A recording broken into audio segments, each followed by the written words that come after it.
Um, hey, tough week for the Wildcats.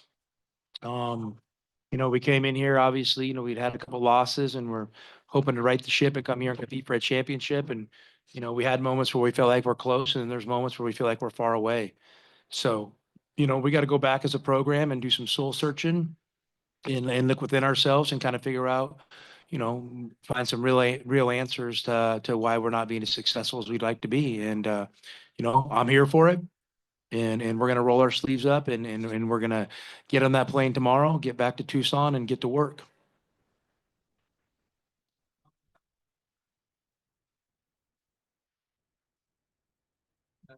Yeah, I mean, listen, I got a lot out of this guy here. I mean, Trey's been playing really well. He's been playing great, and it's just kind of become a real steadying force for us. And it's fun to see how we're going to find ways to utilize him, and just he made some big time plays to kind of keep us in that game. Yeah, no, no. Listen, we got to get our bigs playing better. We got to get them playing better. Our bigs have always been an integral part of what we do. They gotta be able to create advantages for us. And we're gonna get back to work like we always have with our bigs, just day to day, working with them, developing them, trying to get their belief a little bit higher, their confidence stronger.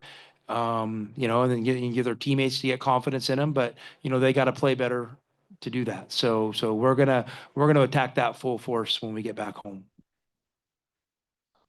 Yeah, and you've been starting Tobe a lot too. Has that been because of just his productivity? You were saying Yeah, last I week. mean, I mean, listen, we started him early, and I thought maybe it was too early to not start him, but I'm waiting for Mo. If he's going to eventually start, I want him to earn it, and I'm kind of waiting for him to do that. But it's nothing against Tobe. It's just me trying to kind of figure out a way to take advantage of these bigs that we have and utilize them as a valuable asset.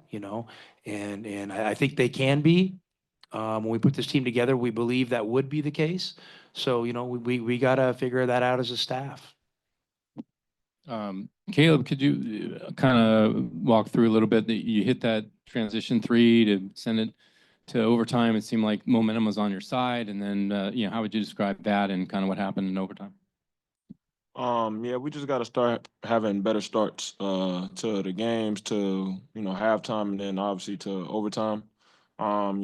They kind of took over the momentum early. The turnovers kind of hurt us in this game, and we just got to figure out what we want to do, how good, because I still believe we're a good team. It's early in the season. I'm not panicking. I hope my teammates and coaches aren't panicking. And we just, once we get back to Tucson, we're gonna regroup and, figure this thing out.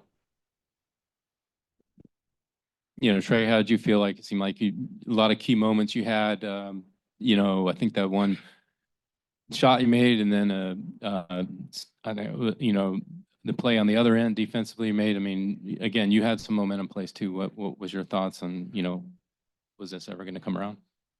Yeah, I mean, it's. I feel for me, it's all about confidence. Beginning of the regular season, I was struggling with that, but my teammates have the utmost belief in me, and I've been playing with a lot of confidence and really trying to trust my defense. And I felt every time I was touching the ball, we were building momentum. But I think every time we step on the floor, we got the best player in the country sitting next to me, and that just gives everyone the confidence to want to win and play. Then Caleb hits that shot, but like you said, we just got to get better at starting the games, and when we get into overtime situations like that, just keep that momentum. Because obviously, they're just as tired, if not more tired than we are. But we just got to fight through that. But I'm like Caleb said, no one's panicking, no one's worried. I'm confident in our guys and just excited to keep playing with them. Trey, how does it work out for you? I mean, last year, I'm sure your role seemed pretty clear cut at Oakland. Now you've got a situation where you've got a lot of 7-footers, and you got Tobe. How that the whole mix, a lot of different ways to go for you guys. Is that tricky for you to adjust to who you're next to, or how is that process? I'd say at the beginning it was, but I feel I'm a pretty versatile player. Obviously I'm a forward four-man, but I feel I can stretch the ball out, drive it, shoot the three, which at Oakland we didn't have 7-footers that could play the 5 hours of center there. So I enjoy the position that I'm in here and get to expand my game, and I think me being able to play my true position like this ultimately helps our team. But it was a struggle at the beginning, but we're all still finding our way. And like I said, I'm playing with more confidence now and finding where those areas are that I can, expand, playing the post and, understanding my teammates' tendencies. And all of you guys and Tommy too, just playing West Virginia. I know they were underpicked, but they were picked 13th in the Big 12. Is this another sign you got a tough road ahead? Whoa, Bruce, I mean, come on. We know it's a tough road. We're living it right now. Like I'm not, we've never overlooked anybody and we've never, I never looked at the preseason Big 12 rankings coming into this deal. I mean, West Virginia is a good team. They got a good coach. They got a good system. They got a couple of really good players. I mean, that guy hit some threes today that were, timely and deep and off staggers. And I mean, those are incredible shots that there's not many guys in college basketball that can make those. And you know what? He got on a little bit of a roll tonight and was able to give him a little bit of a lead, and they were able to kind of hold us off a little bit. We were never able to get a lead and get separation that we were hoping to get. Scored a ton off your turnovers too. You only had 14, but they Well, just capitalized on that. Was there something? They're probably, when you go back and look, they're live ball turnovers, and they got out in transition, and we're able to take advantage of that. And they were really gappy in their defense, and we kind of lost some balls. I thought, that was kind of the thing in the first half that kind of caused us to stall out a little bit, is we just kind of lost balls, whether it was rebounding or or losing the dribble or getting the ball in the paint and losing it. We got to be stronger. I mean, they have some really good defenders and some quick handsy guys, and we just didn't do a good job protecting the ball. You went with Carter over KJ. Was that because of the technical with KJ yesterday? Yeah, I mean, something that else was going on? that. I mean, I just, I've had to talk with KJ and I had to talk with the team. If something like that happens again, we're gonna have to address it. I mean, we gotta exhibit more winning habits, and so we're gonna have to look deep within to find those.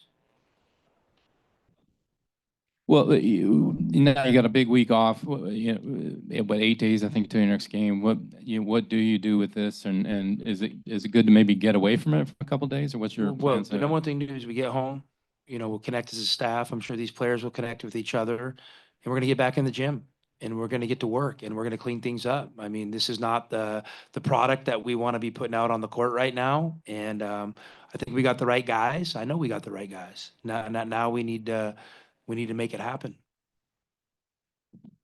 You guys, I mean, coming here, you had a couple of tough games already. I mean, now you've got a 3-4 record, but again, against pretty tough competition. Do you figure this could happen, that, you have a few Listen, bumps with this team? it's always a possibility.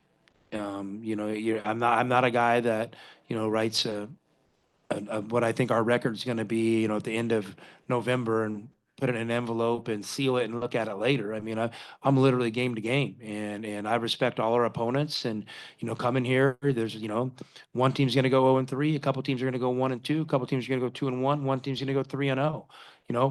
Our hope was to come here and find a way to try to get to 3-0. We didn't do that. We ended up in the 1-2 slot. That's our reality, and we'll wear it. We own it, and we'll take responsibility for it and see if we can make the necessary changes to flip it. Can we go one question on Zoom for Justin? Last thing to wrap it up. Yeah, Coach Loyd, how you doing? Just you obviously knew what the kind of competition was in both brackets and the entire field. For West Virginia to go 3 overtime games, win 2 of them, what kind of statement do you think West Virginia made over these 3 days? I think they showed a lot of character, a lot of heart. I think those guys were, kind of probably running on fumes, but they had a lot of pride. And their coach did a great job of kind of managing the game and calling the right plays at the right time. And they were opportunistic in transition. Other than that, they were comfortable walking the ball up the court, and they played really kind of sticky, feisty defense. So I mean, I think it says a lot about their coach and the character of those players.